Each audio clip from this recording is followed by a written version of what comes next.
你和你家人的居住地，你以為只是一間房子、一個生活方式罷了，其實不然。它決定的是你每天醒來，世界對你默認打開的方式，決定你孩子走進的是怎樣的校園，遇見的是怎樣的同齡人，決定你在遇到困難時會不會被制度接住，而不是被情緒吞沒，也決定你在努力之後得到的是回報還是消耗。大家好，今天這期視頻我不講政策，不做測評，更不帶貨，我只講我自己。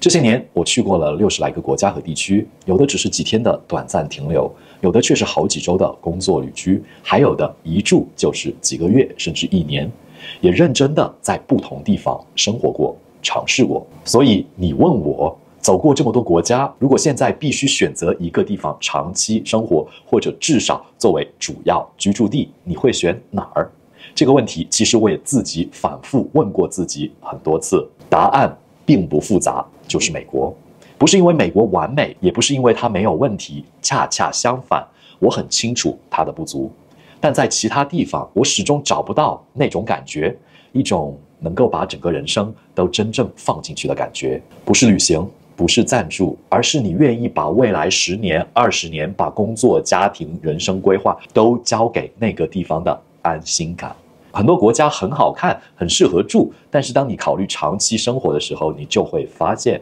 好和適合並不是同一件事情。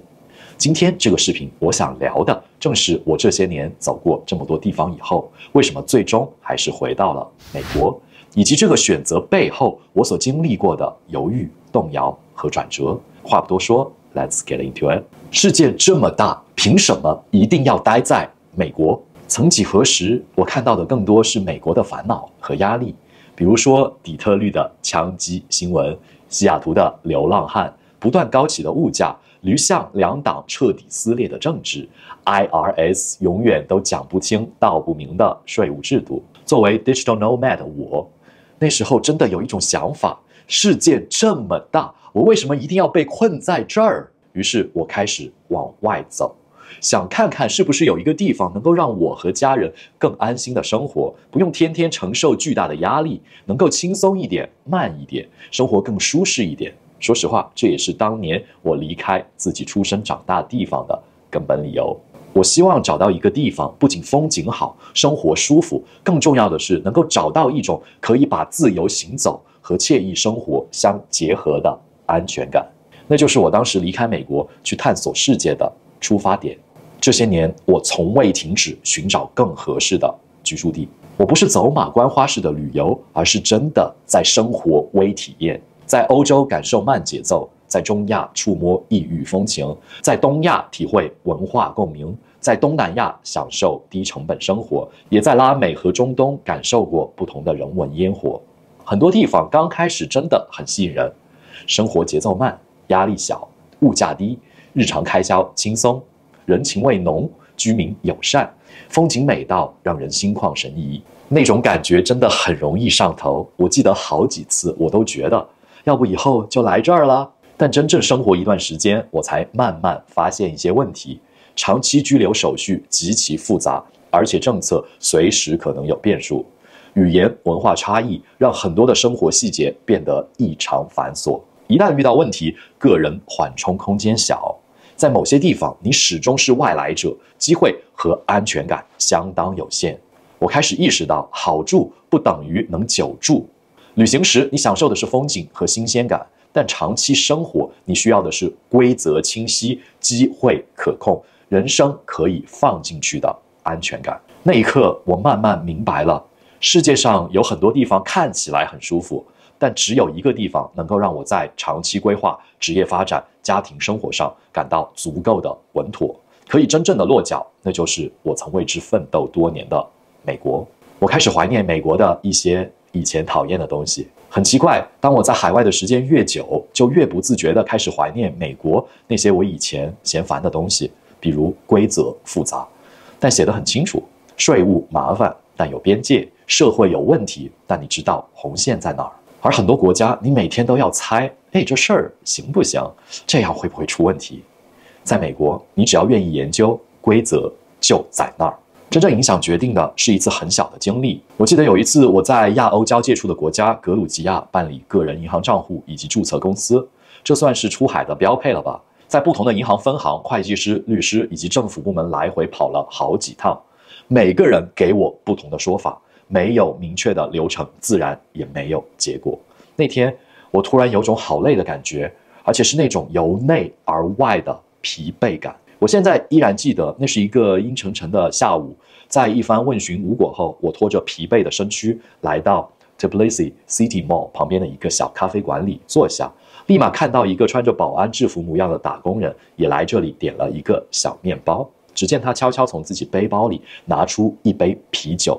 一個純素的小麵包加一個自帶的啤酒，可能這就是他這一整天忙碌後難得的犒勞。雖然我無法跟他用直接的語言交流，但是我們相視一笑，似乎有一種莫名的情緒共鳴。同是天涯淪落人，相逢何必曾相識。後來我通過一些借力打力的方式，還是成功開通了 BOG 和 Terra 這兩家銀行的個人賬戶，但是注冊公司的事情至今都不了了之了。我意識到，在那裡我不是生活，我是在消耗。而那一刻，我突然很清楚，我需要一個地方，能夠讓我把精力放在向前走，而不是不斷解決不確定性。回到美國之後，我反而看清了它的真實樣子。當我兜兜轉轉一大圈回到美國的那一刻，我心裡都很複雜。這裡問題依然存在，槍擊新聞、物價飆高、政府停擺。美國並沒有變得完美，問題依然很多，甚至有些更嚴重了。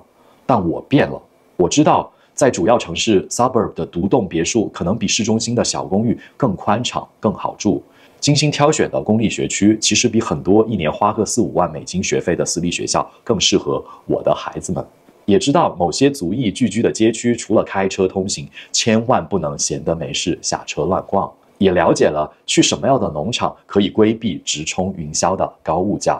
更清楚了如何在這裡打造生活和工作的平衡。更重要的是，我逐步更清晰地了解了該如何構建自己心理上的安全邊界。美國不是照顧你的國家，但它是一個只要你規劃清楚，就不會隨便推翻你人生的地方。我清楚自己和家人現在要的是什麼：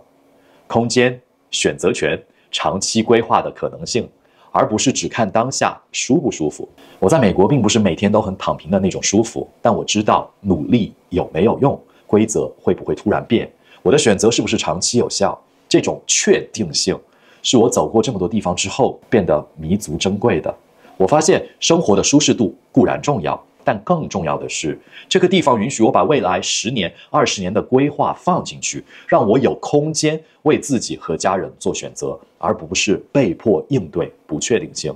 也許美國不是世界上最舒服、最安全的地方，但它給了我最大程度的自主權，讓我能夠真正把人生放進去，而不是被生活不斷的拉扯。最後，致跟我一樣糾結過的人，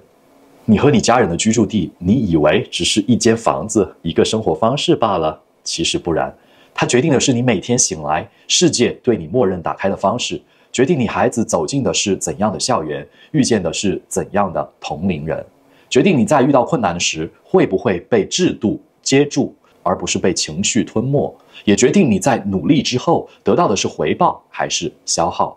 居住地不是背景板，而是你人生的底層設置。它不一定讓你變得更聰明、更成功，而它會在你疲憊、猶豫，甚至走錯路的時候，決定你有沒有空間重新站起來，有沒有機會把生活繼續往前放。如果你現在正在某個國家生活，覺得好像也不錯，但總差點什麼，我非常理解你。你不是不知足，你只是開始想清楚，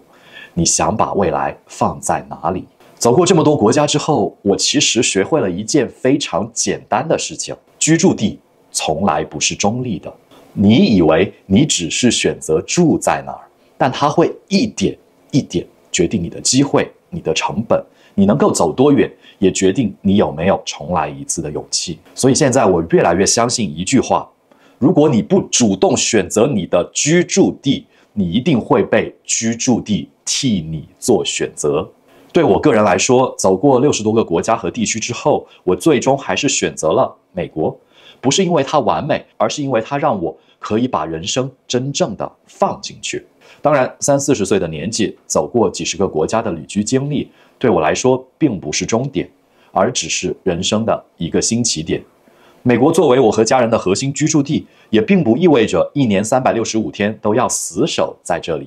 除了孩子上學需要我更多照顧起居的這段時間，未來我依然會不斷的出走，去看更大的世界，持續拓寬自己人生的邊界。至少在接下來的10年、20年裡，這樣的生活節奏大概率不會輕易改變。美國會在我心中佔據一個非常重要的位置，而世界依然是世界，我不會停止探索它的腳步。如果你也正站在是否搬家、是否定居海外的十字路口，歡迎在評論區分享你的故事，或者你的糾結和猶豫。也許你此刻看似微小的選擇，正好能夠給更多人帶來重要的參考。我是Sean，我們下期見，拜拜。